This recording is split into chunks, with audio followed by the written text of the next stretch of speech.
നമസ്തേ. ജനൻ ഡിബേറ്റിലേക്ക് എല്ലാ പ്രേക്ഷകർക്കും സ്വാഗതം. കൊടകരയിൽ തകർന്നടിഞ്ഞ് BJP നേതാക്കൾ ഒന്നിനു പുറകെ ഒന്നായി പിടിയിലാണ്. ചില ഇടത് മാധ്യമങ്ങളുടെ പ്രധാന തലക്കെട്ടുകൾ ഇങ്ങനെയായിരുന്നു: ഒടുവിൽ CPM, സർക്കാരിൻ്റെ പോലീസ്, മുഖ്യമന്ത്രി നേരിട്ട് കൈകാര്യം ചെയ്യുന്ന പോലീസിന്റെ കുറ്റപത്രത്തിൽ പ്രതിപട്ടികയിൽ ഒരു BJP നേതാവുമില്ല.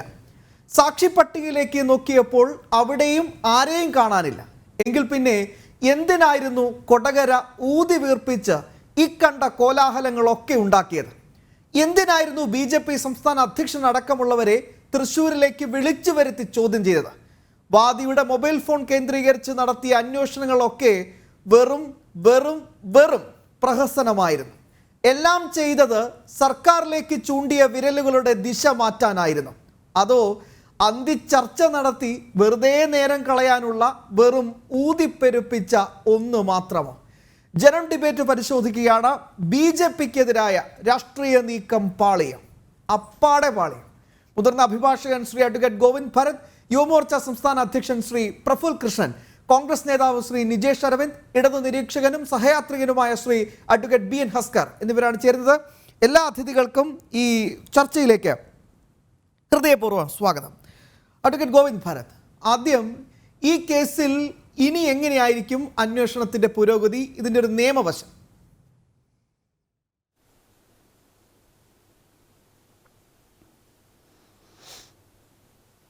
ഇതിലെ ഏറ്റവും ഇമ്പോർട്ടൻ്റ് ആയിട്ടുള്ള ഇതിലെ ഫാക്ട്സ് അല്ല, ഇതിലെ പ്രിൻസിപ്പിൾസ് ഓഫ് ലോവും അല്ല.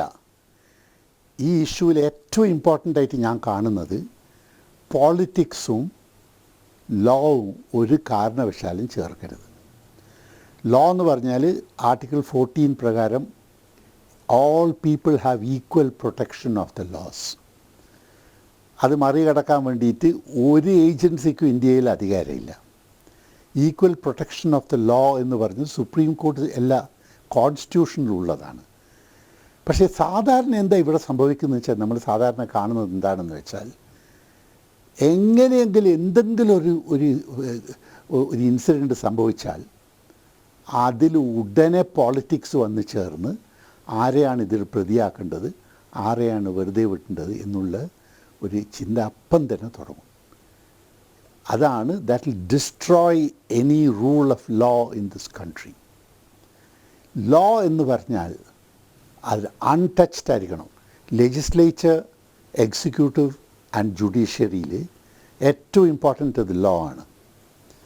ലെജിസ്ലേച്ചർ ചെയ്ത കാര്യങ്ങൾ മുഴുവനും നമുക്ക് കോർട്ടിൽ ചാലഞ്ച് ചെയ്യാം, എക്സിക്യൂട്ടീവ് ചെയ്ത കാര്യങ്ങൾ മുഴുവനും കോർട്ടിൽ ചാലഞ്ച് ചെയ്യാം. പക്ഷേ ലീഗൽ ആയിട്ടുള്ള മാറ്റേഴ്സ് വേറെ ഒരു ചാലഞ്ചും ആവശ്യമില്ല എന്നുള്ള രീതിയിലാണ് കോൺസ്റ്റിറ്റ്യൂഷൻ അതിന് മാക്സിമം കൊടുത്തിട്ടുള്ളത്. ആ മാക്സിമം സ്റ്റേജിൽ നിന്ന് പോളിറ്റിക്സ് ചേർത്ത് അത് തിരിച്ച് താഴെ കൊണ്ടുവന്നാൽ the whole nation stands in danger. അത് ആദ്യമായിട്ട് മനസ്സിലാക്കേണ്ട ഒരു കാര്യം അതാണ്. ഞാൻ ഈ ലീഗൽ പ്രിൻസിപ്പിളിലാണ് ഞാൻ നിൽക്കുന്നത്. ഇത് എന്ത് സംഭവിച്ചു, കൊടകരയിൽ അത് സംഭവിച്ചു, ഇത് സംഭവിച്ചു എന്നൊക്കെ പറയുന്നുണ്ടെങ്കിലും അതൊന്നല്ല ഇതിൽ important as far as I M concerned. As far as I M concerned, ഈ ഒരു പ്രിൻസിപ്പിൾ നമ്മൾ വിട്ടോ ഈ നാട്ടിൽ ലോ ആൻഡ് ഓർഡർ ഇല്ലാണ്ടാവും. എങ്ങനെയാണ് ഈ വിഷയത്തിൽ വ്യാഖ്യാനിക്കാൻ കഴിയുക? ശ്രീ ഗോവിന്ദ്, ഇവിടെ സംഭവിച്ചാലും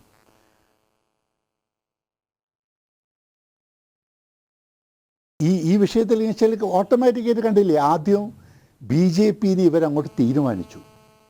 BJP നമ്മൾ ഇതിൽ പിന്നെ ചെയ്യാൻ പോകുന്നതെന്ന് തീരുമാനിച്ചു. 1.5 മണിക്കൂർ സുരേന്ദ്രനെ ക്വസ്റ്റ്യൻ ചെയ്തു, ബാക്കിയുള്ള ലീഡേഴ്സിനെ 10-12 ആൾക്കാരെ മറ്റോ ക്വസ്റ്റ്യൻ ചെയ്തു.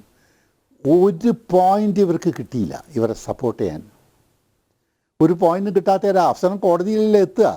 അപ്പോൾ കോടതി എന്താ പറയാന്നുള്ളത് പേടിച്ചിട്ട് ഈ മാറ്റർ അങ്ങോട്ട് സ്റ്റോപ്പ് ചെയ്തതാണ്. വെറുതെ അവരെ ഒരു ലാർജ് ഹാർട്ടഡ്നെസ്സിനെ കൊണ്ട് BJP വെറുതെ വിട്ടതൊന്നുമല്ല. ഇനിയിപ്പോൾ എന്താ ഇതിൻ്റെ ഇൻ്റർപ്രിട്ടേഷൻ എന്താ വരിക എന്ന് വെച്ചിട്ടുണ്ടെങ്കിൽ CPM ഉം BJP രണ്ടും ഒത്തുചേർന്ന് കളിക്കുന്നു. അത് വന്നു കഴിഞ്ഞു ഓൾറെഡി. ഇന്ന് പ്രതിപക്ഷ നേതാവ് പറഞ്ഞല്ലോ, ഒന്നുമല്ല, ഒറ്റച്ചങ്ങായി എന്ന് പറഞ്ഞു, അത് വന്നു കഴിഞ്ഞു.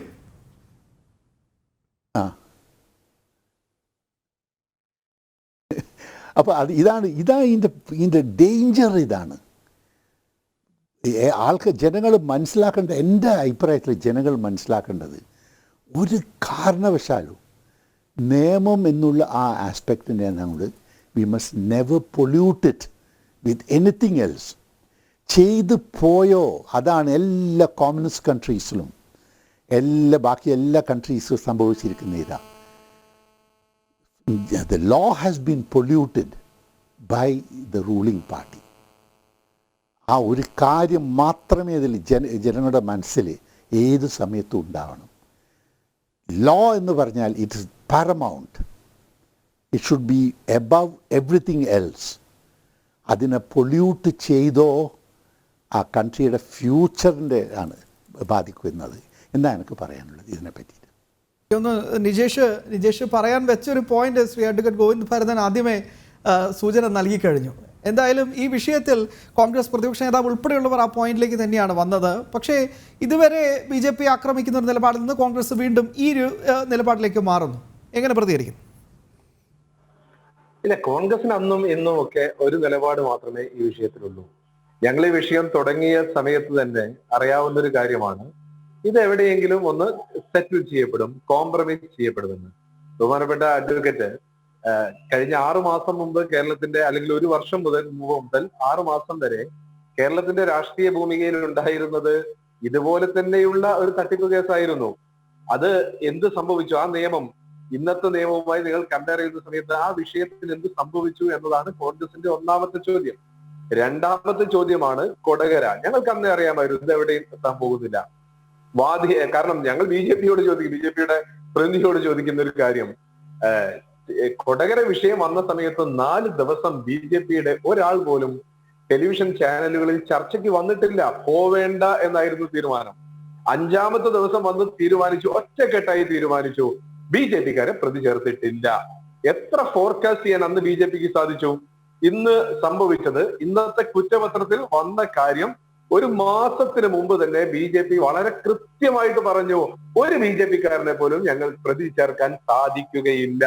അതിൽ ഞങ്ങൾ എന്ത് മനസ്സിലാക്കണം? കേരള പോലീസ് അന്വേഷിക്കുന്ന വലിയ തോതിൽ CPM-ന്റെ നേതാക്കന്മാർ വൈകുന്നേരത്തെ ചർച്ചയിൽ മറ്റ് സ്ഥലങ്ങളിലൊക്കെ വന്ന് ഇതാ അറസ്റ്റ് ചെയ്തു എന്ന് പറഞ്ഞു കൊണ്ടുവന്നത്, അവർ അവസാനം ഒരു ഡൽഹി യാത്രയുടെ ഭാഗമായിക്കൊണ്ട് വഴിമാറി പോയിട്ടുണ്ടെങ്കിൽ ഞങ്ങൾ എന്ത് പിഴച്ചു? ഇത് തന്നെയാണ് സംഭവിക്കുക. കഴിഞ്ഞ കുറെ കാലമായി കേരളത്തിൽ സംഭവിച്ചുകൊണ്ടിരിക്കുന്നത് ഇത് തന്നെയാണ്. വലിയ ഖുറാൻ കടത്തില്ല, നമ്മുടെ കാരക്ക കടത്തില്ല, ഡോളർ കടത്തില്ല, സ്വർണ്ണക്കടത്തില്ല, നയതന്ത്ര ബാഗേജ് ഇല്ല, കസ്റ്റംസ് ഇല്ല, ED ഇല്ല, CBI ഇല്ല, ലൈഫ് മിഷൻ തട്ടിപ്പില്ല, എല്ലാം കോംപ്രമൈസ് ചെയ്യപ്പെട്ടു. ആ കൂട്ടത്തിൽ ഒന്ന് കൊടകരയും കോംപ്രമൈസ് ചെയ്യപ്പെട്ടു. കൊടകരയിൽ നിന്ന് വണ്ടി രാമനാട്ടുകര എത്തിയപ്പോൾ തന്നെ ഞങ്ങൾക്കറിയാം ഇത് കോംപ്രമൈസ് ചെയ്യുമെന്ന്. വടകരയിൽ എത്തിയപ്പോൾ അത് ഉറപ്പിക്കുകയും ചെയ്തു. അത് മാത്രമേ അല്ല നിജേഷ്, ഇപ്പോഴും നിജേഷ് ഒരു രാഷ്ട്രീയ നിരീക്ഷകൻ കൂടിയാണ്, സ്വാഭാവികമായിട്ട് രാഷ്ട്രീയത്തെ വളരെ സീരിയസ് ആയി കാണുന്ന ഒരു യുവ നേതാവ് കൂടിയാണ്. നിജേഷിന് തോന്നുന്നുണ്ടോ ഈ വിഷയത്തിൽ എങ്ങനെയാണ് ഈ BJP നേതാക്കളുമായി ബന്ധിപ്പിക്കുന്ന ഏതെങ്കിലും രീതിയിലുള്ള തെളിവുകൾ ഇനിയും കണ്ടുപിടിക്കാൻ ഈ പോലീസിന് സാധിക്കുന്നുണ്ടോ? അല്ല, എന്നിട്ട് നമുക്ക് ഇപ്പോൾ ഏതെങ്കിലും തെളിവുണ്ടെങ്കിൽ നമുക്കത് പറയാം. യെസ്, അപ്പോൾ സ്വാഭാവികമായിട്ടും BJP നേതൃത്വം പ്രതിരോധത്തിലാണ്, സ്വാഭാവികമായിട്ട് CPM രക്ഷകരായി എത്തുന്നു. അങ്ങനെ ഇവർ ആ രീതിയിൽ ഒരുമിച്ച് മുന്നോട്ട് പോകുന്നു. ഇപ്പോൾ കേസിൻ്റെ ഒരു അന്വേഷണ ഗതി എടുത്ത് നോക്കിയാൽ ഏത് ഘട്ടത്തിലാണ് BJP നേതൃത്വവുമായി ഇതിന് ബന്ധമുള്ളത്? അന്വേഷണ ഘട്ടം മാറ്റി നിർത്തി ഏപ്രിൽ മാസം 3-ാം തീയതി തൃശ്ശൂരിലെ കൊടകരയിൽ വെച്ച് ഈ സംഭവം ഉണ്ടാകുന്നു. ഏപ്രിൽ മാസം 7-ാം തീയതി തെരഞ്ഞെടുപ്പിന് ശേഷം ധർമ്മരാജൻ 25 ലക്ഷം രൂപ നഷ്ടപ്പെട്ടതായി പരാതി കൊടുക്കുന്നു. അതിനുശേഷം ധർമ്മരാജൻ മൊഴി കൊടുക്കുന്ന സമയത്ത് ഇത് BJPയുടെ പണമാണ് എന്ന് പറയുന്നു. ധർമ്മരാജൻ കോഴിക്കോട്ടുകാരനായ BJP RSS നേതാവാണ്, ബന്ധമുള്ള ആളാണ്. BJPക്കാർ ധർമ്മരാജനെ ഏൽപ്പിച്ചത് തെരഞ്ഞെടുപ്പ് മെറ്റീരിയൽ കൊടുക്കാനാണ് എന്ന് ചാനലുകളിൽ വന്ന ആളുകളും സുരേന്ദ്രൻ ഉൾപ്പെടെയുള്ള ആളുകൾ ആണയിട്ട് പറയുന്നു. ഞാൻ തന്നെ 1-2 ചർച്ചയിൽ ചോദിച്ചു, ധർമ്മരാജൻ കൊടുത്ത മെറ്റീരിയലിന് 140 മണ്ഡലങ്ങളിൽ ഏതെങ്കിലും ഒരു മണ്ഡലത്തിൽ ധർമ്മരാജന്റെ പ്രിന്റിംഗ് മെറ്റീരിയലിന്റെ ബില്ല് സമർപ്പിച്ചിട്ടുണ്ടോ? നമ്മൾ കണക്ക് കൊടുത്തു കഴിഞ്ഞല്ലോ. ഞാൻ BJPയുടെ ഉത്തരവാദിത്തപ്പെട്ട നേതാക്കന്മാരോടാണ് അന്ന് ചോദിച്ചത്. ഞാൻ ആവർത്തിക്കുന്നു, ധർമ്മരാജൻ കൊടുത്ത ഏതെങ്കിലും ഒരു ധർമ്മരാജന്റെ പ്രസിന്റെ ബില്ല് നിങ്ങൾ കണക്ക് അവതരിപ്പിക്കുന്ന സമയത്ത് കൊടുത്തിട്ടുണ്ടോ? തീർച്ചയായും നിജീഷ്, അതൊരു ചോദ്യം തന്നെയാണ്. നമുക്കത് പ്രഫുൽ കൃഷ്ണയോട് ചോദിക്കുകയും ചെയ്യാം. പക്ഷെ ഇപ്പോഴും എന്താണ് ബന്ധം? ഈ കവർച്ച കേസിൽ സുരേന്ദ്രനെ ബന്ധിപ്പിക്കുന്ന ബന്ധം എന്താണ്? കവർച്ച കേസിലല്ല, ആ 1-ാമത്തെ ഘട്ടം ഈ പണം കൊണ്ടുവന്നത് BJPക്ക് വേണ്ടിയിട്ടാണ് എന്നാണ് ധർമ്മരാജൻ പറഞ്ഞത്. ഈ പൈസയുമായി കൊണ്ടുവന്ന വാഹനത്തിനെ താമസിപ്പിച്ചത് BJP ആണ് എന്നാണ് പറഞ്ഞത്. 2 വർഷം മുമ്പ് നടന്ന തെരഞ്ഞെടുപ്പിലും സമാനമായ സംഭവങ്ങൾ ഉണ്ടായിട്ടുണ്ട് എന്ന് പുറത്തു പറയുന്നു. ഈ പണം നഷ്ടപ്പെട്ട സമയത്ത് പരാതി കൊടുത്ത ധർമ്മരാജൻ ബന്ധപ്പെട്ടത് മുഴുവൻ BJPയുടെ നേതാക്കന്മാരെയാണ്. അതിനെന്താ കുഴപ്പം? സുരേന്ദ്രൻ KG കർത്ത് മുതൽ സുരേന്ദ്രൻ വരെയുള്ള ആളുകളെ നിരന്തരമായി പോലീസ് ചോദ്യം ചെയ്യുന്നത് വെറുതെയാണ് എന്ന് വിശ്വസിക്കാൻ ഞങ്ങൾക്ക് ഏതായാലും പറ്റില്ല. അല്ല, തീർച്ചയായും അതൊക്കെ നമുക്ക് വിശദീകരിക്കാം. എൻ്റെ ഒരു സംശയം ഇപ്പോഴും ബാക്കി നിൽക്കുന്നത് ശ്രീ ഗോവിന്ദ് ഭരതൻ, അങ്ങയുടെ ഒരു നിരീക്ഷണം കൂടി വേണം ഈ വിഷയത്തിൽ. കാരണം ഇതിലൊരു നിയമപ്രശ്നം കൂടി ഉണ്ടല്ലോ. ഞാൻ അങ്ങയോട് ചോദിക്കുന്നത് നിജീഷ്, ഇതിൽ എങ്ങനെയാണ് ഇപ്പം വാദിയാണ് എന്തൊക്കെ പറഞ്ഞാലും ഈ ധർമ്മരാജൻ, അപ്പോൾ സ്വാഭാവികമായിട്ടും വാദി വിളിച്ച ആൾക്കാരെ മുഴുവൻ ചോദ്യം ചെയ്യുന്നത് അതെങ്ങനെയാണെന്ന് മനസ്സിലാകുന്നില്ല. എന്താണ് അതിന്റെ ഗ്രൗണ്ട്? എന്താണ് അതിൽ FIR ഉണ്ടോ? അവിടുത്തെ ഗ്രൗണ്ട് എന്ന് പറഞ്ഞാൽ പണം നഷ്ടപ്പെട്ട ഉടനെ ധർമ്മരാജൻ വിളിക്കുന്നത്, വളരെ ഏർലി സമയത്ത് വിളിക്കുന്നത് BJP നേതാക്കന്മാരെയാണ്. അതിനെന്താ? പരാതി കൊടുക്കാൻ വേണ്ടി ധർമ്മരാജൻ കൊണ്ടുപോകുന്നത് BJPയുടെ സംസ്ഥാന സെക്രട്ടറിക്കൊപ്പമാണ്. പരാതിയിൽ പറഞ്ഞ ആളുകളെ വിളിച്ചു വരുത്തിയത് BJP ഓഫീസിലേക്കാണ്. ഇതൊക്കെ കഴിഞ്ഞിട്ടും BJP പറയുന്നു ധർമ്മരാജന്റെ പണവുമായി ഞങ്ങൾക്ക് ബന്ധമില്ല. തൃശ്ശൂരിൽ നിന്നുള്ള സംസ്ഥാന സെക്രട്ടറി നേരിട്ട് പോലീസ് സ്റ്റേഷനിൽ പോയി പരാതി കൊടുത്തു എന്ന് ഉറപ്പിച്ചു.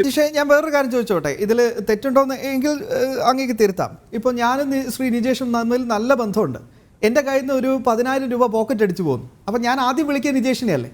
അപ്പോൾ സ്വാഭാവികമായിട്ട് അങ്ങേക്ക് എന്നെ ഒരു പേഴ്സണൽ ബന്ധമുണ്ടെങ്കിൽ എന്നെ സഹായിച്ചൂടെ? അവിടെ പോലീസ് സ്റ്റേഷനിൽ പോകാനും പരാതി എഴുതാനൊക്കെ സഹായിച്ചൂടെ? അല്ല, ഞാൻ സംശയമാണ് പറയുന്നത്. മറ്റൊരു പ്രിയപ്പെട്ട ശ്യാം ബാബുവും ഞാനും കൂടി പോകുന്ന സമയത്ത് നഷ്ടപ്പെട്ട പണം എന്റെ പണമായാലും നിങ്ങളുടെ പണമായാലും എന്റെ സ്വന്തം പണമായിട്ടാണ് ഞാൻ കാണുക. അതുകൊണ്ട് മാത്രമാണ് ഞാൻ പറഞ്ഞത്, ആ ബന്ധം മാത്രമാണ് ഇവിടെയുള്ളത്. ധർമ്മരാജൻ എന്ന് പറയുന്ന വ്യക്തി കൊണ്ടുപോയത് BJPയുടെ പണമാണ്. അതിന്റെ സോഴ്സ് പിന്നീട് അദ്ദേഹം പറഞ്ഞത് എനിക്ക് ഡൽഹിയിൽ നിന്ന് സോഴ്സ് ഉണ്ട് എന്നാണ്. സ്വാഭാവികമായി കേരളത്തിൽ കള്ളപ്പണത്തിനെതിരെ, ഇന്ത്യ രാജ്യത്ത് കള്ളപ്പണത്തിനെതിരെ നിലപാടെടുത്ത ഒരു സിസ്റ്റം ഇവിടെ വർക്ക് ചെയ്യുന്ന സമയത്ത് ധാർമ്മികതയുടെ പേരിലെങ്കിലും ആ പണത്തിന്റെ പിറകോട്ട് ധർമ്മരാജനെതിരെ വാദി എന്ന് ലഘൂകരിക്കുന്നതിന് പകരം ആ പണത്തിന്റെ സോഴ്സ് BJPയുടെ സാധനങ്ങൾക്കൊപ്പം BJPയെ ചതിച്ചുകൊണ്ടാണ് അദ്ദേഹം വന്നത് എങ്കിൽ അദ്ദേഹത്തിനെതിരെ അന്വേഷണം നടത്താൻ BJP അല്ലേ പരാതി കൊടുക്കേണ്ടത്? കഴിഞ്ഞ ഒരു 1.5 മാസക്കാലം ഏപ്രിൽ 7 മുതൽ ഏകദേശം ഇന്ന് വരെ BJPയെ പ്രതിക്കൂട്ടിൽ നിർത്തിയ ധർമ്മരാജനെതിരെ പരാതി കൊടുക്കാൻ അല്ല നിജേഷ്, ഞാൻ വീണ്ടും ചോദിക്കുകയാണ്, എനിക്ക് മനസ്സിലാവാത്തത് കൊണ്ടാണ്. ഇപ്പൊ അങ്ങ് പറയുന്നു ഇതിൽ അഴിമതിക്കാരി, അതൊക്കെ നമുക്ക് വിശദമായി തന്നെ വിലയിരുത്താം. നമുക്ക് പ്രഫുൽ കൃഷ്ണയോട് അത് കൃത്യമായി ഓരോ ചോദ്യങ്ങളായി എണ്ണി ചോദിക്കാം, നമുക്ക് ഉത്തരം തേടുന്നത് വരെ. പക്ഷെ എൻ്റെ സംശയം ഇപ്പോഴും ബാക്കി നിൽക്കുന്നത്, ഇവിടെ BJP നേതാക്കൾ ഇപ്പോൾ K. സുരേന്ദ്രൻ അടക്കമുള്ളവരിലേക്ക് വിളിച്ചു വരുത്തി ചോദ്യം ചെയ്തതിലേക്ക് കടക്കാൻ എന്താണ് ഗ്രൗണ്ട്? ഇപ്പോൾ അത് ഏത് രീതിയിലാണ് ഈ കവർച്ച കേസുമായി K. സുരേന്ദ്രൻ ബന്ധപ്പെടുന്നത്? ഇപ്പോൾ ഈ പൈസയുടെ കാര്യമാണെങ്കിൽ അതിന് കൃത്യമായൊരു സോഴ്സ് ഹാജരാക്കി എന്നാണ് ഞാൻ മനസ്സിലാക്കുന്നത്. അത് കഴിഞ്ഞു. സോഴ്സ് ഹാജരാക്കിയെന്ന് നിങ്ങൾ മനസ്സിലാക്കുന്നു, ഞങ്ങൾ ഇതുവരെ മനസ്സിലാക്കിയിട്ടില്ല. നമ്പർ 1. നമ്പർ 2, കവർച്ച കേസ് എന്ന് പറയുന്ന ഒരു കാര്യം ഇതിന്റെ രണ്ടാമത്തേതാണ്. ഒന്നാമത്തേത് BJPയുടെ സാമഗ്രികളുമായി വരുന്ന ആളുടെ കയ്യിൽ നിന്നാണ് പണം അടിച്ചു മാറ്റിയതാണോ ആരെങ്കിലും കൊണ്ടുപോയതാണോ എന്നറിയില്ല. അദ്ദേഹം ബന്ധപ്പെട്ടത് മുഴുവൻ BJPയുടെ നേതാക്കന്മാരെയാണ്. കള്ളപ്പണത്തിന്റെ ആൾ, കള്ളപ്പണം കൊണ്ടുവന്ന ആൾ, ഇനി ആ സോഴ്സ് ഉണ്ടെങ്കിൽ തന്നെ ആ സോഴ്സ് പൊതുജന മധ്യത്തിൽ കൊണ്ടുവരാത്തിടത്തോളം കാലം അത് കള്ളപ്പണമാണ്. ആ കള്ളപ്പണത്തിന്റെ ആൾ നിരന്തരമായി ബന്ധപ്പെട്ടത് BJPയുടെ നേതാക്കന്മാർ, ഒരാളെയല്ല, രണ്ടാളെയല്ല, മൂന്നാളെയല്ല. ഈ ദിവസം വരെ ആദ്യത്തെ 4 ദിവസം ചാനലുകളിലേക്ക് BJPക്കാർ പോയിട്ടില്ല. അന്നേ ഈ കവചം തീർത്തുകൂടായിരുന്നു BJPക്ക്. ഞങ്ങൾക്കൊന്നും ഒളിക്കാനില്ല എന്ന് പറഞ്ഞ് ചാനലിൽ നിന്ന് ഒളിച്ചോടേണ്ട കാര്യമുണ്ടായിരുന്നു BJPക്ക്. ഞങ്ങൾക്ക് സംശയമുള്ളത് BJP ഈ വിഷയത്തിൽ കാണിച്ച ഇരട്ടത്താപ്പ് പിന്നീട് ഉറപ്പുവരുത്തിയത്, കേന്ദ്ര ഭരണം ഞങ്ങളോടൊപ്പമുണ്ട്, പണത്തിന്റെ സോഴ്സ് അത് അന്വേഷിക്കേണ്ട ഉത്തരവാദിത്വം കേന്ദ്ര ഗവൺമെന്റിനാണ്, EDക്കാണ്, അവിടേക്ക് കടക്കില്ല എന്ന ഉറപ്പ് കിട്ടിയതിനു ശേഷമാണ് BJP ഈ വഴിക്ക് പോയത് എന്നാണ് ഞങ്ങളുടെ വിശ്വാസം. അത് അല്ല, അപ്പോഴും കൃത്യമായ തെളിവുകൾ ഈ അന്വേഷണ സംഘത്തിനുണ്ടെങ്കിൽ അവർക്ക് ഹാജരാക്കാമല്ലോ നിജേഷ്. EDയെ കാത്തു നിൽക്കണ്ടല്ലോ, ഇവിടുത്തെ ലോ ആൻഡ് ഓർഡർ ഉണ്ടല്ലോ. അതുകൊണ്ടാണല്ലോ ഞാൻ നേരത്തെ പറഞ്ഞത്, അന്വേഷണ സംഘത്തിന് തെളിവുണ്ടെങ്കിൽ അവർ കൊടുക്കില്ല എന്ന് പറയുന്ന ഘട്ടത്തിലേക്ക് എത്തിക്കഴിഞ്ഞു. ഇന്ന് അവരെ സംബന്ധിച്ചിടത്തോളം K. സുരേന്ദ്രനോ BJPയോ പിടിക്കപ്പെടേണ്ട ആളുകളല്ല എന്ന നിയന്ത്രണം കൃത്യമായി മുകളിൽ നിന്ന് കൊടുത്തു കഴിഞ്ഞു. സാക്ഷി പോലും ആക്കേണ്ടതില്ല, ഇത് ഒതുക്കി തീർക്കണം എന്ന് പറഞ്ഞു. അവിടെയാണല്ലോ നിങ്ങൾ നേരത്തെ തമാശയ്ക്ക് പറഞ്ഞതാണെങ്കിലും കേരളത്തിൽ ഇന്ന് നടന്നുകൊണ്ടിരിക്കുന്ന BJP CPM ബാന്ധവം ഈ വിഷയത്തിൽ, അഡ്ജസ്റ്റ്മെന്റ് ഈ വിഷയത്തിൽ വന്നു കഴിഞ്ഞു. അതാണ് ഞങ്ങൾ പറയുന്നത്. യെസ്, തീർച്ചയായും അങ്ങയുടെ പോയിന്റ് വളരെ കൃത്യമാണ്. എനിക്കതിൽ പ്രഫുൽ കൃഷ്ണൻ്റെ മറുപടി വേണം. അതിനു മുമ്പ് ഞാൻ ഒന്ന് ശ്രീ ഗോവിന്ദ് ഭാരത്, എനിക്ക് വളരെ പെട്ടെന്ന് ഒരു ചെറിയ ക്ലാരിഫിക്കേഷൻ. നിജേഷ്, ഞാൻ വരാം. അങ്ങയുടെ ആരോപണം കറക്റ്റാണ്. അത് പോയിന്റ് വളരെ കൃത്യമായി തന്നെ വ്യക്തമായിരിക്കുന്നു. അത് നമുക്ക് അദ്ദേഹത്തിൽ നിന്ന് ഉത്തരം തേടാം. ശ്രീ ഗോവിന്ദ് ഭരതൻ, ഈ വാദി ആണ് ധർമ്മരാജൻ. ഈ FIR സംബന്ധിച്ച് ഇട്ടത് കവർച്ച കേസിലാണ്. പക്ഷെ അവിടെ BJP നേതാക്കൾ വരുന്ന ഒരു പശ്ചാത്തലം, അന്വേഷണം ഇങ്ങനെ ഇങ്ങോട്ടങ്ങ് പോവുക. BJP നേതാക്കളെ പ്രാദേശിക തലം മുതൽ സംസ്ഥാന അധ്യക്ഷനെ വരെ വിളിച്ചു വരുത്തുന്ന ഒരു സാഹചര്യം. ഈ അന്വേഷണത്തിൻ്റെ ഗതിയാണ് നമുക്കൊന്ന് ദയവായി ഒന്ന് പരിശോധിക്കാം.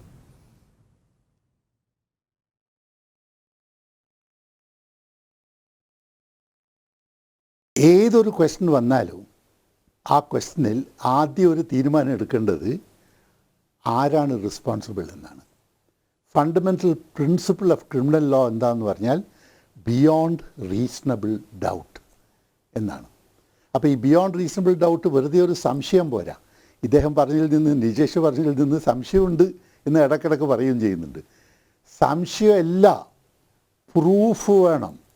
ആ പ്രൂഫ് എങ്ങനെയാണെന്ന് വെച്ചാൽ ബിയോണ്ട് റീസണബിൾ ഡൗട്ടായിരിക്കണം. അതിലെന്തെങ്കിലും ഒരു അയവ് വരുത്തിയാൽ ലീഗൽ സിസ്റ്റം ഓഫ് ദ കൺട്രിയാണ് ദാറ്റ് ഈസ് ഇൻ ചാലഞ്ച്. ഒരു കാരണവശാൽ എന്ത് പോളിറ്റിക്സ് ആയാലും, എനിക്ക് പോളിറ്റിക്സ് എന്നില്ല, I am just I have a very clean, I am a practising lawyer with 50 years of practice. അപ്പോൾ എൻ്റെ പ്രാക്ടീസിൽ ഞാൻ നോട്ടീസ് ചെയ്തത് എന്താണെന്ന് വെച്ചാൽ, ഏതെങ്കിലും ഒരു ഇഷ്യൂ വന്നാൽ അതിൻ്റെ പ്യൂരിറ്റി ഓഫ് ലോ നമ്മൾ മെയിൻറ്റെയിൻ ചെയ്യണം. ഇത് ആദ്യം ബി ജെ പിനെ നമുക്ക് ഇതിൽ ഇൻഡിക്റ്റ് ചെയ്യാമെന്ന് വെച്ചിട്ടാണ് തുടങ്ങിയത്. അവർക്ക് തന്നെ മനസ്സിലായി ബിയോണ്ട് റീസണബിൾ ഡൗട്ടായിട്ടുള്ള ഒരൊറ്റ ഒരു ഇഷ്യൂ ഇത്ര സുരേന്ദ്രനെ ക്വസ്റ്റ്യൻ ചെയ്തിട്ടും ബാക്കിയുള്ള സകല ആൾക്കാരെ ക്വസ്റ്റ്യൻ ചെയ്തിട്ടും ഒരൊറ്റ ഒരു ഇഷ്യൂ ബിയോണ്ട് റീസണബിൾ ഡൗട്ടായിട്ടുള്ളത് റെക്കോർഡിൽ കൊണ്ടുവരാൻ പറ്റിയിട്ടില്ല എന്ന് അവർക്ക് മനസ്സിലായതിന് ശേഷമാണ് ഇവർ തിരിച്ച് പ്ലേറ്റ് മറിച്ചിട്ട് ഇപ്പം ഇങ്ങനെ ഒരു സിറ്റുവേഷനിലേക്ക് കൊണ്ടുവന്നിട്ടുള്ളത്. ഇത് പിന്നെയും ഞാൻ റിപ്പീറ്റ് ചെയ്യാണ്, എന്ത് കളി കളിച്ചാലും പോളിറ്റിക്സ് നാടിനെ നശിപ്പിക്കരുത്. ലീഗൽ സിസ്റ്റം കൊളാപ്സ് ചെയ്താൽ നാളെ ഈ പറയുന്ന ആൾക്കാർക്കും കൂടി അതിൻ്റെ ഇഫക്റ്റ് ഉണ്ടാവും. ഇപ്പം ഇങ്ങനെ വാദിക്കുന്ന ആൾക്കാർക്കും കൂടി അതിൻ്റെ ഇഫക്റ്റ് ഉണ്ടാവും. ഹയസ്റ്റാണ് ഈ 3 സ്റ്റെപ്സിൽ ജുഡീഷ്യറിനെ നമ്മൾ ഒരു കാരണവശാലും കറപ്റ്റ് ചെയ്യാൻ പാടില്ല. സ്ട്രിക്റ്റായിട്ട് അതിൻ്റെ പ്രിൻസിപ്പിൾസ് ഫോളോ ചെയ്യണം. അതിൻ്റെ സ്ട്രിക്റ്റ് പ്രിൻസിപ്പിൾസ് ഫോളോ ചെയ്യണമെങ്കിൽ എന്തൊരു ഇത് പ്രൂഫ് ഉണ്ടെങ്കിൽ it should be beyond reasonable doubt. ഏത് കാര്യത്തിനും പോളിറ്റിക്സ് കലർത്തിയിട്ട് ലീഗൽ ആസ്പെക്റ്റിന് അതിൻ്റെ ഡൗൺഫോൾ വരുത്തുകയാണെങ്കിൽ നാളെ നമ്മുടെ കുട്ടികളായിരിക്കും അതിൻ്റെ ഇത് അനുഭവിക്കാൻ പോകുന്നത്, ഇതുകൊണ്ടുള്ള ഭവിഷ്യത്ത്. ഇത് മനസ്സിലാക്കണം. ഒരു കാരണവശാലും ഏത് പോളിറ്റിക്സ് ആയാലും തിരക്കില്ല. I am not against politicians, they have also got a place in society. പക്ഷേ ഇങ്ങനെ ഒരു ക്വസ്റ്റ്യൻ അവർ വരുമ്പോൾ നാടാണ് more important than their politics. The country is of paramount importance. ആ കൺട്രീനെ എഫക്റ്റ് ചെയ്യുന്നതാണ് അതിൻ്റെ ലീഗൽ സിസ്റ്റം. ആ ലീഗൽ സിസ്റ്റമിനെ എന്തെങ്കിലും പൊള്യൂട്ട് ചെയ്തിട്ടുണ്ടെങ്കിൽ the whole country is in jeopardy. And I wish to remind Nikesh about that aspect of the matter. Yes, തിരിച്ചെത്താം. ഒരു ചെറിയ ഇടവേള, പെട്ടെന്ന് തിരിച്ചെത്താം. ഒപ്പം പ്രഫുൽ കൃഷ്ണനിലേക്ക്. ശ്രീ പ്രഫുൽ കൃഷ്ണൻ, ഒന്ന് ഇതിൻ്റെ രാഷ്ട്രീയമാണ്, മറ്റൊന്ന് ഇതിൻ്റെ ഈ 2 പേരും കൂടി ഒരുമിച്ച് എല്ലാ കേസുകളും അങ്ങ് ഒത്തുതീർപ്പാക്കുന്ന ഒരു ആരോപണം. ഈ 2 കാര്യങ്ങൾക്കാണ് മറുപടി വേണ്ടത്. തീർച്ചയായും ശ്രീ ശ്യാം ബാബു, കാരണം നമ്മളെപ്പോഴും പറയാറുണ്ട് സത്യം ചെരിപ്പെടുമ്പോഴേക്കും അസത്യം ലോകം മുഴുവൻ ചുറ്റി വന്നിരിക്കുമെന്ന്. അത് തന്നെയാണ് ഈ കൊടകര സംഭവവുമായി ബന്ധപ്പെട്ടിട്ടും എനിക്കും പറയാനുള്ളത്. കാരണം കൊടകര കവർച്ചാ കേസുമായി ബന്ധപ്പെട്ട് ആ രീതിയിലുള്ള BJPയെ പ്രതിരോധത്തിലാക്കാൻ BJP നേതാക്കന്മാരെ കുറ്റവാളികളാക്കാനുള്ള ബോധപൂർവമായിട്ടുള്ള ശ്രമം എല്ലാ മേഖലകളിലും നടന്നു. BJPക്കാരാണ് ഈ കവർച്ച നടത്തിയത്, BJPയുടെ നേതാക്കന്മാരാണ് ആസൂത്രണം ചെയ്തത്. ഇതായിരുന്നല്ലോ ആദ്യ ദിവസങ്ങളിൽ പുറത്തു വന്ന വാർത്ത. പക്ഷെ പിന്നീട് നമ്മൾ എന്താ കണ്ടത്? അന്വേഷണ സംഘം പഠിച്ച പണി 18 ശ്രമിച്ചു. 19ഓളം BJP നേതാക്കന്മാരെ ചോദ്യം ചെയ്തു. ഒരു തരത്തിലും ഈ കേസുമായി ബന്ധപ്പെട്ട് BJPയെ കണക്ട് ചെയ്യാൻ സാധിക്കുന്നില്ല. നോക്കൂ, അന്വേഷണം നടത്തുന്നത് പിണറായി വിജയന്റെ പോലീസാണ്. ആഭ്യന്തര വകുപ്പ് നേരിട്ട് ഒരു തരത്തിലുള്ള സ്വാധീനവും BJPക്ക് ചെലുത്താൻ സാധിക്കില്ല. പിണറായി വിജയൻ തന്നെ നിയന്ത്രണത്തിലുള്ള പോലീസാണ്. അതിനുവേണ്ടി പ്രത്യേക അന്വേഷണ സംഘത്തെ തന്നെ, ഈ കേസ് അന്വേഷിക്കാൻ CPMന് വേണ്ടി എന്ത് വിടുപണിയും ചെയ്യാൻ തയ്യാറായിട്ടുള്ള ഒരു അന്വേഷണ സംഘത്തെ തന്നെ പൂങ്കുഴലിയെ മാറ്റിക്കൊണ്ട് ഈ അന്വേഷണ സംഘത്തെ പ്രഖ്യാപിക്കുന്നു, അന്വേഷിക്കുന്നു. പഠിച്ച പണി 18 നോക്കിയിട്ടും ഒരു തരത്തിലും BJPയെ ബന്ധപ്പെടുത്താൻ വേണ്ടി സാധിക്കുന്നില്ല. അപ്പോ ഞാൻ പറയുന്നത് വ്യക്തമാണോ? കേൾക്കുന്നുണ്ടോ? കേൾക്കുന്നുണ്ട്. പറയും. ഏറ്റവും ഒടുവിൽ BJPയുടെ സംസ്ഥാന അധ്യക്ഷനെ വരെ ചോദ്യം ചെയ്യാൻ വിളിക്കുന്നു. നോക്കൂ, കേരളത്തിന്റെ ചരിത്രത്തിൽ ഇന്ന് വരെ കേട്ടിട്ടുണ്ടോ ഒരു വാദിയുടെ ടെലിഫോൺ രേഖകൾ പരിശോധിച്ചുകൊണ്ട് ആ ഫോൺ വിളിയുടെ അടിസ്ഥാനത്തിൽ ഒരാളെ ചോദ്യം ചെയ്യാൻ വിളിക്കുന്നു എന്നത് കേരളത്തിലെ ചരിത്രത്തിലുണ്ടായിട്ടുണ്ടോ? ഇന്ത്യ ചരിത്രത്തിലുണ്ടായിട്ടുണ്ടോ? എത്ര വിചിത്രമായിട്ടുള്ള നടപടികളാണ് പോലീസ് കൈക്കൊള്ളുന്നത്. രാഷ്ട്രീയ യജമാനന്മാരെ തൃപ്തിപ്പെടുത്താൻ വേണ്ടിയിട്ടുള്ള എല്ലാ പണിയും പോലീസ് ചെയ്തു. പക്ഷെ BJPയെ കണക്ട് ചെയ്യാൻ സാധിക്കുന്നില്ല. BJP വളരെ വ്യക്തമായിട്ട് തന്നെ തുടക്കത്തിലെ വ്യക്തമാക്കിയതാണ്, ഈ കേസുമായി BJPക്ക് യാതൊരു ബന്ധവുമില്ല. BJPയുടെ കൈകൾ സംശുദ്ധമാണ്, ശുദ്ധമാണ്. ഇത് പല ആവർത്തി ഞങ്ങൾ വ്യക്തമാക്കിയതാണ്. ഞങ്ങൾ എന്താണോ പറഞ്ഞത് അത് അക്ഷരം പ്രതി ശരിയായിരുന്നു BJPയുടെ നിലപാടുകളെന്ന് ഇപ്പോൾ കൂടുതൽ വ്യക്തമായിരിക്കുകയാണ്. സത്യസന്ധമായിട്ട് അത് വ്യക്തമായിരിക്കുകയാണ്. പിന്നെ ശ്രീ ശാംബാബു, ഇതൊരു പാഠമാകണം. കാരണം ജനങ്ങളുടെ നികുതി പണം ഉപയോഗിച്ച് ഈ പോലീസുകാർക്കൊക്കെ ശമ്പളം കൊടുക്കുന്നത് ആരാ? നമ്മുടെ നികുതി പണം ഉപയോഗിച്ചുകൊണ്ടാണ് ഈ പോലീസുകാർക്കൊക്കെ ശമ്പളം കൊടുക്കുന്നത്. ഇത്തരത്തിൽ 5 ഉദ്യോഗസ്ഥന്മാരെ, DYSPമാർ ഉൾപ്പെടെയുള്ള ആളുകളെ നിയമിച്ചിരിക്കുകയാണ്. രാജ്യം മുഴുവൻ കോവിഡ് യാതൊരു വിധത്തിലുള്ള നിയന്ത്രണവുമില്ലാതെ പടർന്നു പിടിച്ചുകൊണ്ടിരിക്കുന്ന സാഹചര്യത്തിൽ പോലീസ് സേനയൊക്കെ കുറേ ആളുകളെയൊക്കെ, വലിയ ഉദ്യോഗസ്ഥന്മാരെയൊക്കെ ഈ കേസ് അന്വേഷിക്കുക എന്ന് പറഞ്ഞ് നിയോഗിച്ചിരിക്കുകയാണ്. രാഷ്ട്രീയ പ്രേരിതമായ രാഷ്ട്രീയ പ്രതിയോഗികളെ നേരിടാൻ വേണ്ടി എന്ത് ഹീന നടപടികൾക്കും ശ്രമിക്കും എന്നുള്ളതിന്റെ വ്യക്തമായിട്ടുള്ള സൂചനകളാണ് ഈ ഒരു അന്വേഷണത്തിന്റെ ഭാഗമായിട്ടുണ്ടായത്. ഇപ്പൊ നിജീഷ് ചോദിച്ച ചോദ്യം, ഇത്രയൊക്കെ ഉറപ്പുണ്ടായിട്ട് പിന്നെ എന്തിനാണ് 5 ദിവസം ചാനലുകളിൽ നിന്ന് വിട്ടുനിന്നതാണ് ആദ്യത്തെ ചോദ്യം. നിജേഷ് എല്ലാ ദിവസവും TV കാണാത്തത് എൻ്റെ കുഴപ്പമല്ല. കാരണം BJP ഒരു ദിവസം പോലും ഈ വിഷയവുമായി ബന്ധപ്പെട്ട ചാനൽ ചർച്ചകളിൽ നിന്ന് വിട്ടുനിന്നിട്ടൊന്നുമില്ല. എല്ലാവരും ചാനൽ ചർച്ചകൾ പങ്കെടുത്തിട്ടുണ്ട്. പിന്നെ ചില പ്രത്യേക വിഷയങ്ങൾ വരുമ്പോൾ BJP നിലപാട് സ്വീകരിക്കാറുണ്ട്. ഇപ്പൊ നോക്ക്, നിങ്ങൾ സുധാകരന്റെയും പിണറായി വിജയന്റെയും തമ്മിൽ ഒരു അടി ഉണ്ടായിരുന്നു. വണ്ണം കോളേജിലെ വീരകഥകൾ പറഞ്ഞുകൊണ്ടുള്ള അടി. നമ്മളൊക്കെ കോളേജിൽ പഠിച്ച കാര്യങ്ങളൊക്കെ, ആ കോളേജ് കാലത്തെ അനുഭവങ്ങളൊക്കെ ഓർക്കുന്ന സമയത്ത് എല്ലാ രാഷ്ട്രീയ എതിരാളികളെയും അനുഭവങ്ങളൊക്കെ നല്ല രീതിയിലാണ് നമ്മൾ ഓർക്കുക. ഇപ്പോഴും പിണറായി വിജയനും സുധാകരനും ഒക്കെ ഓർത്തിരിക്കുന്നത് നമുക്ക് ഓർമ്മയുണ്ട്. അപ്പൊ അത്തരം വിഷയങ്ങൾ വന്ന സമയത്ത് ഇത്തരം നിലവാരം കുറഞ്ഞ ചർച്ചകളിൽ പങ്കെടുക്കുന്നില്ല എന്ന് BJP തീരുമാനിച്ചിട്ടുണ്ട്. അപ്പോൾ അത്തരം ചില ചർച്ചകളിൽ BJPയെ കണ്ടിട്ടുണ്ടാവില്ല. പക്ഷേ കൊടകരയുമായി ബന്ധപ്പെട്ട്, ആ കവർച്ചാ കേസുമായി ബന്ധപ്പെട്ട ചർച്ചകളിലൊക്കെ തന്നെ BJP പോയിട്ടുണ്ടായിരുന്നു. നമ്മുടെ നിലപാട് തുടക്കം മുതൽ വ്യക്തമാക്കിയിട്ടുണ്ടായിരുന്നു. അത് നിജേഷ് കാണാത്തതിൻ്റെ ഞാൻ ഉത്തരവാദിയല്ല. പിന്നെ കേരളത്തിലെ മാധ്യമങ്ങൾക്ക് കൂടി ഇതൊരു പാഠമാകണം ശ്രീ ശ്യാംബാബു. കാരണം മാധ്യമങ്ങൾ എന്തൊക്കെ അപവാദ പ്രചരണങ്ങളാണ് കേരളത്തിലെ മാധ്യമങ്ങൾ അഴിച്ചുവിട്ടുകൊണ്ടിരുന്നത്. ഞാൻ ജനം TV ആ കൂട്ടത്തിൽപ്പെടുത്തില്ല. പക്ഷെ നോക്ക്, BJPയെ പ്രതിക്കൂട്ടിലാകാൻ വിടുക, BJPയുടെ നേതാക്കന്മാർ അറസ്റ്റിലാകാൻ പോകുന്നു. ഇല്ലേ, ബ്രേക്കിംഗ് ആയിരുന്നില്ല നിരന്തരമായിട്ട് 3 മാസമായിട്ട് എന്തൊക്കെയായിരുന്നു ഈ നാട്ടിലെ ജനങ്ങൾക്ക് മുന്നിൽ ഇവർ അവതരിപ്പിച്ചത്? എല്ലാം പൊളിഞ്ഞിരിക്കുകയല്ലേ. ഇതിപ്പോൾ ഫൈനൽ റിപ്പോർട്ട് ഇതുവരെ വന്നിട്ടില്ല. ഫൈനൽ റിപ്പോർട്ട് വരുന്ന സമയത്ത് നമുക്ക് കൂടുതൽ അതുമായിട്ട് ബന്ധപ്പെട്ടിട്ട് പ്രതികരിക്കാം. ഒറ്റ കാര്യം, ഈ കാര്യത്തിൽ ഇവിടുത്തെ CPM-ഉം കോൺഗ്രസും ആഗ്രഹിച്ചത് എന്താ? BJPയുടെ നേതാക്കന്മാരെ ചോദ്യം ചെയ്യാൻ വിളിക്കും. BJPയുടെ നേതാക്കന്മാർ CPM-ന്റെ നേതാക്കന്മാരെ പോലെ ചോദ്യം ചെയ്യാൻ ഹാജരാകില്ല. ഇപ്പോൾ സ്വർണ്ണ കള്ളക്കടത്തിലും ഡോളർ കടത്തിലും ഒക്കെ CPM-ന്റെ നേതാക്കന്മാരെ വിളിച്ചപ്പോൾ നെഞ്ചുവേദന വന്നവരുണ്ടായിരുന്നു, അതുപോലെ തന്നെ കോവിഡ് വന്നവരുണ്ടായിരുന്നു, അതുപോലെ തന്നെ സ്പീക്കർക്ക് നിയമപരിരക്ഷ പേര് പറഞ്ഞ് ഹാജരാവാത്തവരുണ്ടായിരുന്നു. പക്ഷെ BJPയുടെ നേതാക്കന്മാർ നോക്ക് നിങ്ങൾ, ഞങ്ങളുടെ കൈകൾ ശുദ്ധമാണ്, ഞങ്ങളുടെ മടിയിൽ കനമില്ല, അതുകൊണ്ട് അന്വേഷണത്തെ സധൈര്യം ഞങ്ങൾ നേരിട്ടു. എല്ലാവരും കൃത്യമായിട്ട് ഹാജരായില്ലേ? BJPയുടെ സംസ്ഥാന അധ്യക്ഷൻ വരെ കൃത്യമായിട്ട് ആ കേസുമായി ബന്ധപ്പെട്ട് ഞങ്ങൾ ഹാജരായി. ഞങ്ങൾക്ക് ഒരു ബന്ധവുമില്ലാത്ത കേസാണ് എന്ന പൂർണ്ണ ധാരണ ഉണ്ടായിട്ട് പോലും ആ കേസുമായിട്ട് ഞങ്ങൾ സഹകരിച്ചു. ഞങ്ങളുടെ ആ സഹകരണത്ത് കൊണ്ട് തന്നെ ഇത് കൃത്യമായിട്ടും ഈ കേസിൽ BJPക്ക് യാതൊരു ബന്ധവുമില്ല എന്ന് കൃത്യമായിട്ടും മനസ്സിലാക്കിയിരിക്കുന്നു. നോക്കൂ, നേരത്തെ കോൺഗ്രസിന്റെ പ്രിയ സുഹൃത്ത് പറഞ്ഞത് നോക്കൂ, നിങ്ങൾ ഇപ്പോഴും പറയുന്നത് കുഴൽപ്പണ കേസാണെന്നാണ്. എന്തടിസ്ഥാനത്തിലാണ് ശ്രീ നിജേഷ് നിങ്ങൾ പറഞ്ഞുകൊണ്ടിരിക്കുന്നത്? ഇതുമായി ബന്ധപ്പെട്ടിട്ട് എടുത്ത കേസുകളിൽ ഏതെങ്കിലും കേസിൽ കുഴൽപ്പണം എന്ന് പറയുന്ന ഒരു വാക്ക് നിജേഷ് ഉപയോഗിച്ചിട്ടുണ്ടോ? ഇതുവരെ രജിസ്റ്റർ ചെയ്തിരിക്കുന്ന എല്ലാ വകുപ്പുകളും, ആ വകുപ്പുകൾ ഒന്നും തന്നെ കുഴൽപ്പണ കേസ് എന്ന് പറയുന്ന ഒന്നില്ല. 120B ആണ് conspiracy case, 395 highway robbery case. ഇത്തരത്തിലുള്ള വകുപ്പുകൾ മാത്രമാണ് ഈ കേസുമായി ബന്ധപ്പെട്ടിട്ട് ചേർത്തിരിക്കുന്നത്. ഒരു തരത്തിലുള്ള കേസുകളിലും ഇത് കുഴൽപ്പണമാണോ എന്ന് പറഞ്ഞിട്ടില്ല. നോക്കൂ, കോടതിയിൽ തന്നെ ഈ ധർമ്മരാജൻ എന്ന് പറയുന്ന വ്യക്തി പറഞ്ഞിരിക്കുന്നു, ഈ പണവുമായി ബന്ധപ്പെട്ട് എനിക്ക് പണം തന്നിരിക്കുന്ന ഇന്നയാളാണ്, ഞാനിതാ ഈ പണം ഇന്ന ആവശ്യത്തിനാണ് കൊണ്ടുപോയത്, അത് തെളിയിക്കാൻ ഞാൻ തയ്യാറാണ്, എൻ്റെ പണം തിരിച്ചു തരണം, ഇത് BJPയുമായിട്ട് യാതൊരു ബന്ധവുമില്ല എന്ന് അതുമായി ബന്ധപ്പെട്ട് ധർമ്മരാജൻ എന്ന് പറയുന്ന വാദി തന്നെ അത് കോടതിയിൽ വ്യക്തമാക്കിയിരിക്കുന്നു. ശ്രീ നിജേഷ്, BJPയായിട്ട് ഒരു ബന്ധവുമില്ല. നിങ്ങൾ പിന്നെയും എന്തിനാണ് ഇത് BJPയുമായിട്ട് കെട്ടി ചേർക്കാൻ വേണ്ടി നോക്കുന്നത്?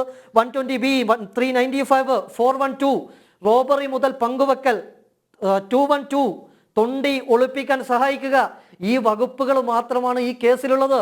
ഇതിൽ കുഴൽപ്പണം എന്ന് പറയുന്ന ഒരു വകുപ്പില്ല. പോലീസ് പോലും പറയുന്നില്ല. ഈ പണത്തിന്റെ ആധികാരികതയെ പറ്റി കൃത്യമായും ധർമ്മരാജൻ പറഞ്ഞിട്ടുണ്ട്.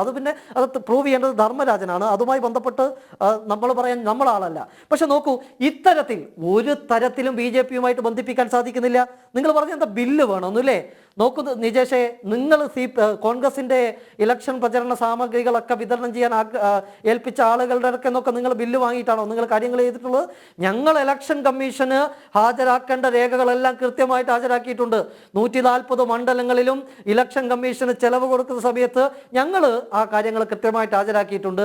നിജേഷ് ആ കാര്യത്തിൽ ഓർത്ത് വേവലാടി യാതൊരു കാര്യവുമില്ല. ഇവിടെ ഏറ്റവും പ്രധാനപ്പെട്ട കാര്യം അത് തന്നെയാണ്. ഈ ഗ്രൗണ്ട് എന്താണ്? ഗ്രൗണ്ട് ക്ലിയർ ആയാൽ മാത്രമേ ഈ വിഷയത്തിൽ ഒരു ഒത്തുതീർപ്പ് രാഷ്ട്രീയം നടന്നിട്ടുണ്ടോ എന്ന് രണ്ടാമത്തെ പരിശോധന, അത് രണ്ടാമത്തെ കാര്യമാണ്. ഗ്രൗണ്ട് എന്താണ് ഇപ്പോഴും മെറിറ്റ് എന്താണ്? ആ തലത്തിലേക്ക് ശ്രീ നിജേഷ് താങ്കൾക്ക് മറുപടി പറയാം. തീർച്ചയായിട്ടും ഞാൻ ഒന്ന് ബഹുമാനപ്പെട്ട വക്കീലിനോട് ഞാൻ ചോദിക്കുന്നു, തെളിവ് എന്നാണ് അദ്ദേഹം പറയുന്നത്. തെളിവ് ഞങ്ങളല്ലല്ലോ ഇതിന്റെ തെളിവ് കൊടുക്കേണ്ടത്. ഞാൻ ബഹുമാനപ്പെട്ട വക്കീലിനോട് ചോദിക്കുന്നത്, ഏപ്രിൽ മാസം 3-ാം തീയതി ഒരാളുടെ പണം നഷ്ടപ്പെടുന്നു, ഒരു കവർച്ച ഉണ്ടാകുന്നു. ഏപ്രിൽ മാസം 7-ാം തീയതി അദ്ദേഹം BJP സംസ്ഥാന സെക്രട്ടറിയോടൊപ്പം പോയി 25 ലക്ഷം രൂപ നഷ്ടപ്പെട്ടതായി പരാതി കൊടുക്കുന്നു. ഏപ്രിൽ 8-നോ 9-നോ 10-നോ ആയി അദ്ദേഹം വീണ്ടും BJP ഓഫീസിൽ വന്ന് പണം കൊണ്ടുപോയി എന്ന് സംശയിക്കുന്ന ആളുകളുമായി ചർച്ച ചെയ്യുന്നു. വീണ്ടും കേസ് മുന്നോട്ട് പോയ സമയത്ത് അദ്ദേഹം പറയുന്നു, എന്റെ 1.5 കോടി രൂപ നഷ്ടപ്പെട്ടിട്ടുണ്ട്, അത് BJPക്ക് കൊണ്ടുവന്നതാണ് എന്ന്. കോടതിയിലാണ്, ഞാൻ പറഞ്ഞല്ലോ, കോടതി റിപ്പോർട്ടാണ് അദ്ദേഹം പറഞ്ഞിരിക്കുന്നത്. പിന്നീട് അദ്ദേഹം വീണ്ടും പറയുന്നു, 3.5 കോടി രൂപയാണ് എനിക്ക് നഷ്ടപ്പെട്ടത്, അത് തിരിച്ചെടുത്ത് തരണം എന്ന് ധർമ്മരാജൻ എന്ന് പറയുന്ന, നേരത്തെ പ്രഫുൽ കൃഷ്ണൻ പറഞ്ഞ, കൃത്യമായി ധർമ്മരാജൻ ആധികാരികമായി പറഞ്ഞു എന്ന ധർമ്മരാജൻ തന്നെ കോടതിയിൽ റിട്ട് കൊടുക്കുന്നു. ഞങ്ങൾ ആരെ വിശ്വസിക്കണം? ധർമ്മരാജനോടൊപ്പം നടന്ന BJPയുടെ സംസ്ഥാന സെക്രട്ടറിയെ വിശ്വസിക്കണമോ? BJP ഓഫീസിൽ ചർച്ച ചെയ്ത BJPയുടെ ജില്ലാ പ്രസിഡന്റിനെ വിശ്വസിക്കണോ? BJPക്കാരുമായി നിരന്തരം ഫോൺ കോൾ നടത്തിയ ധർമ്മരാജനെ വിശ്വസിക്കണമോ? ആരെ ഞങ്ങൾ വിശ്വസിക്കണം? അതുകൊണ്ടാണ് പറഞ്ഞത് ഇതിൽ എന്തുണ്ട്, വിവാദമുണ്ട്. ഒന്ന്. രണ്ടാമത്തത്, ഇതിന്റെ തെളിവുകളെ പറ്റി പറഞ്ഞു. രണ്ടാമത്തെ കാര്യം, കേസ് രണ്ടാണ് പ്രിയപ്പെട്ട പ്രഭുൽ. ഒന്ന് റോബറി കേസാണ്, രണ്ടാമത്തത് ഈ പണത്തിന്റെ സോഴ്സുമായി ബന്ധപ്പെട്ട കേസാണ്. നിരന്തരം കളവ് പറയുന്ന ഒരു വാദി നിരന്തരമായി BJP നേതാക്കന്മാരെ വിളിച്ചിട്ടുണ്ട് എന്ന് കോടതിയിൽ പറയുകയും ഇതിൽ നിഗൂഢതയുണ്ട് എന്ന് ഹൈക്കോടതി പറയുകയും ചെയ്യുമ്പോൾ നമുക്കതിൽ വിശ്വസിക്കാതിരിക്കാൻ പറ്റുമോ? അത്രമാത്രമേ അദ്ദേഹം പറഞ്ഞു. ഇനി 2 വലിയ ഉദ്യോഗസ്ഥരെ വെച്ച് അന്വേഷിച്ചു. നിങ്ങൾ പറഞ്ഞു ശരിയാണ്, CPM അവർ പറയുന്ന ആളെ കൊണ്ട് അന്വേഷിപ്പിക്കാൻ ശ്രമിച്ചിട്ടുണ്ട്. എന്തുകൊണ്ടാ? അവരുടെ റിമോട്ടിൽ അവർ പറയുന്ന ദിവസം കേസ് നിൽക്കാൻ വേണ്ടി തന്നെയാണ്. ഞങ്ങളുടെയും ആരോപണം അത് തന്നെയാണ്.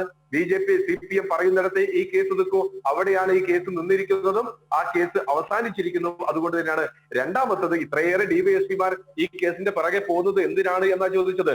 നിങ്ങൾ പറയുന്ന, എനിക്കറിയാവുന്ന, പ്രഭുവിനറിയാവുന്ന, നമ്മൾ രണ്ടുപേരുടെയും ജില്ലയിൽപ്പെട്ട കോഴിക്കോട് ജില്ലയിലെ ധർമ്മരാജൻ എന്ന് പറയുന്ന, നേരത്തെ RSSുമായും BJPയുമായും അടുത്ത ബന്ധമുണ്ടായിരുന്ന ആളുടെ പണം തിരിച്ചെടുക്കാൻ വേണ്ടി അദ്ദേഹം കോടതിയിൽ കൊടുത്തത് കൊണ്ടാണ് ഇതിന്റെ പുറകെ പോയത്.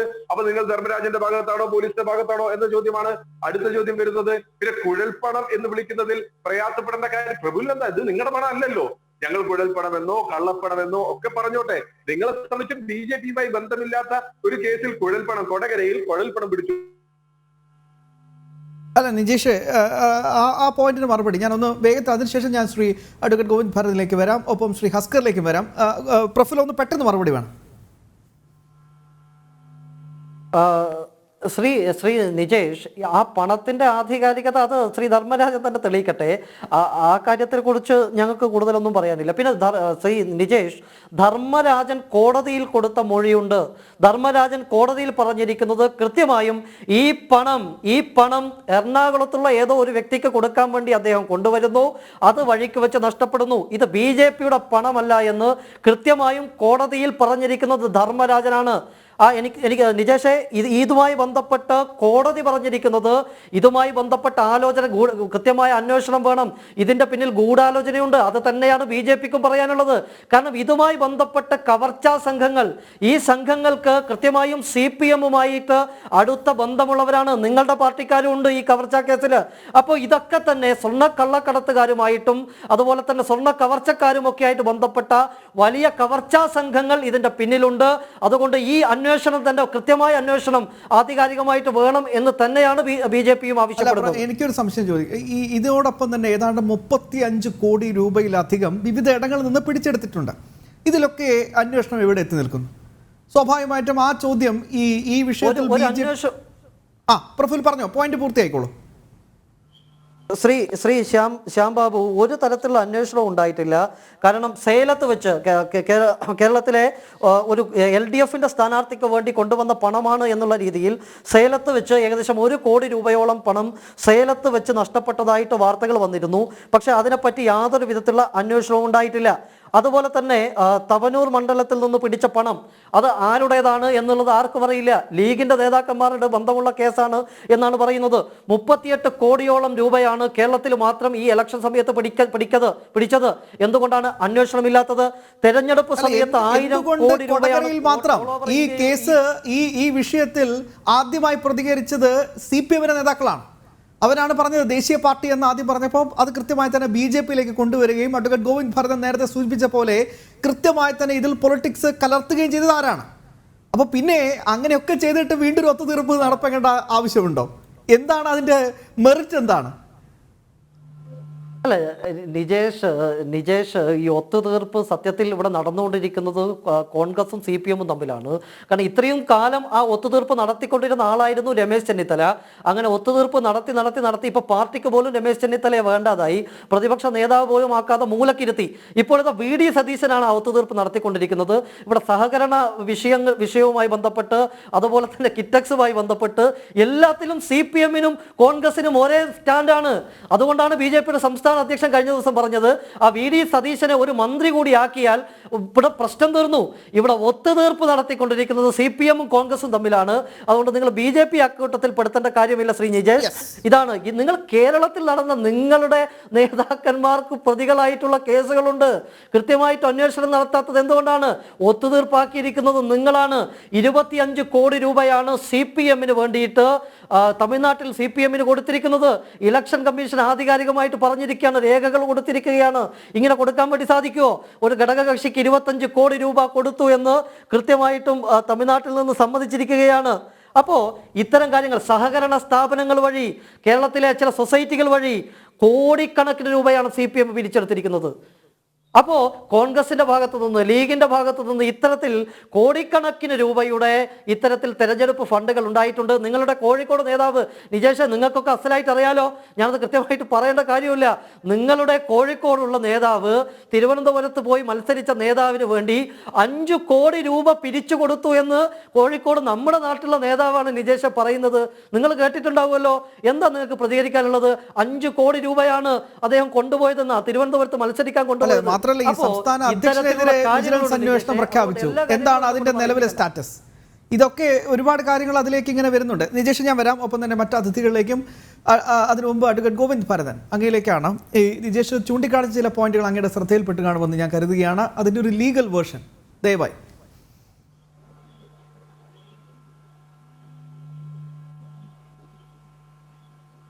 സർക്കംസ്റ്റൻഷ്യൽ എവിഡൻസ് മാത്രമേ ഈ കേസിൽ പറ്റുള്ളൂ.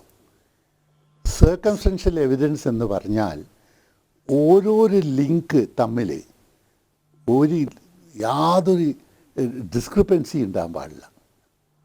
ഏറ്റവും ഇമ്പോർട്ടൻ്റ് ആയിട്ടുള്ള സർക്കംസ്റ്റൻഷ്യൽ എവിഡൻസ് മാത്രമേ ഇങ്ങനെയുള്ളൊരു കേസിൽ അത് മാത്രമേ സാധ്യമുള്ളൂ. ഈ എമൗണ്ട് വന്നിരിക്കുന്നതെന്നും അത് BJPയുടേതാണെന്നും ആ ലിങ്ക് ഇവർക്ക് എങ്ങനെ എസ്റ്റാബ്ലിഷ് ചെയ്യാൻ സാധിച്ചിട്ടുള്ളത്? എന്തെങ്കിലും ഒരു ഫ്രേഗ്മെൻറ്റ് ഓഫ് പ്രൂഫ് ഉണ്ടോ? അതിനെ പറ്റിയിട്ട് ഇങ്ങനെ പറഞ്ഞുകൊണ്ടിരിക്കുകയല്ലാതെ എന്തെങ്കിലും ഒരു ലിങ്ക് ഇവർ രണ്ടും തമ്മിൽ ഇവർക്ക് എസ്റ്റാബ്ലിഷ് ചെയ്യാൻ സാധിച്ചിട്ടുണ്ടോ? സർക്കംസ്റ്റൻഷ്യൽ എവിഡൻസിൽ ഒരു ലിങ്കും മറ്റേ ലിങ്കും തമ്മിൽ യാതൊരു ഒരു വ്യത്യാസം ഉണ്ടാകാൻ പാടില്ല. It must be perfect. എന്നാൽ മാത്രമേ കോടതികൾ സ്വീകരിക്കുള്ളൂ.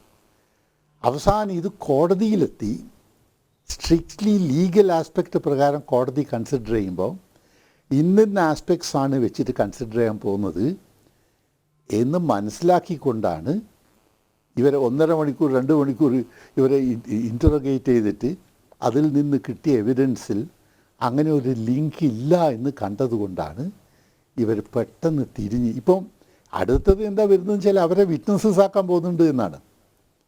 എന്താ മാപ്പ് സാക്ഷിയാണോ? ഇത് എന്ത് ലോജിക്കാണിത്? എനിക്ക് മനസ്സിലാകുന്നില്ല. ഇതൊരു റെസ്പോൺസിബിൾ ഗവൺമെൻറ് അല്ലേ, റെസ്പോൺസിബിൾ സ്റ്റേറ്റ് അല്ലേ? ഇങ്ങനെയാണ് ഒരു കാര്യം കൈകാര്യം ചെയ്യേണ്ടത്. സർക്കംസ്റ്റൻഷ്യൽ എവിഡൻസ് പ്രകാരം ഒരു ലിങ്കും മറ്റേ ലിങ്കും തമ്മിൽ യാതൊരു ഡിസ്റപ്ഷൻ ഉണ്ടാകാൻ പാടില്ല. ഈ കേസിൽ അത് സാധ്യമല്ല എന്നാണ് എൻ്റെ ഫേം അഭിപ്രായം. എന്തുകൊണ്ടെന്ന് വെച്ചാൽ ഒരു സ്ഥലത്തും ഒരാളെയും ഇവർക്ക് ക്ലിയറായിട്ട് പറയാൻ ഇവർക്ക് പറ്റിയിട്ടില്ല. ഇന്ന ആളെ കയ്യിൽ ഇതുണ്ടായിരുന്നു, ഇന്ന ആൾക്ക് കൊടുക്കുന്നത് ഇന്ന ലിങ്കാണ് എന്നിവർക്ക് എവിടെയും പറയാൻ പറ്റിയിട്ടില്ല. എന്നുള്ളൊരവസ്ഥയിൽ സർക്കംസ്റ്റൻഷ്യൽ എവിഡൻസ് വെച്ചും കൊണ്ട് കേസ് കൊളാപ്സ് ചെയ്യും എന്ന് കണ്ടതുകൊണ്ടാണ് BJP ലീഡേഴ്സിനെ മുഴുവനും ഒഴിവാക്കിയത്. BJPക്ക് ഇതിൽ യാതൊരു ബന്ധവും ഇല്ല എന്ന് ഇവർ തീരുമാനിച്ചത്. ഇത് ക്ലിയറായിട്ട് ലീഗലായിട്ടുള്ള ഒരു ആസ്പെക്റ്റാണ് ഞാൻ പറയുന്നത്. പെട്ടെന്ന് തിരിച്ചെത്താം, വളരെ പെട്ടെന്ന് തിരിച്ചെത്താം. ഒരു ചെറിയ ഇടവേള.